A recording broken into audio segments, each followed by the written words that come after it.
പ്രിയമുള്ളവരെ, നമ്മുടെ മേഖലകളിലൊക്കെ ഹൈവേ വികസനം നടന്നുകൊണ്ടിരിക്കുമ്പോൾ പലയിടത്തും ഹൈവേയുടെ വികസനം പല ഘട്ടങ്ങളിലൂടെ കടന്നുകൊണ്ടിരിക്കുകയാണ്. ഞാനിപ്പോൾ നിങ്ങളെ കാണിക്കുന്നത് മലപ്പുറം ജില്ലയിലെ പല മേഖലകളിലും ഹൈവേയുടെ വികസനം 85% മുകളിൽ എത്തിയിരിക്കുകയാണ്. അപ്പോൾ ഈ ഒരു ഭാഗത്തെ ദൃശ്യങ്ങളാണ് നിങ്ങളുമായി പങ്കുവെക്കുന്നത്.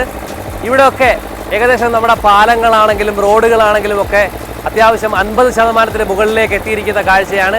അപ്പോൾ നമുക്ക് ഹൈവേ എങ്ങനെയാകും, ഏത് രീതിയിൽ പോകുമെന്നുള്ള ആ ഒരു ആശങ്കയുണ്ടെങ്കിൽ നമുക്ക് ഈ വീഡിയോകളിലൂടെ നമുക്കത് മനസ്സിലാക്കാൻ പറ്റുന്നുണ്ട്. അടിപ്പാതകൾ യാഥാർത്ഥ്യമായ കാഴ്ചകളാണ് നമ്മളിപ്പോൾ കണ്ടുകൊണ്ടിരിക്കുന്നത്. ഈ പാതകൾ യാഥാർത്ഥ്യമാകുന്നതോടുകൂടി നമ്മുടെ പൊതു ജംഗ്ഷനുകളൊക്കെ ഇത്തരത്തിൽ 2 ഭാഗങ്ങളായി തിരിയുകയാണ്.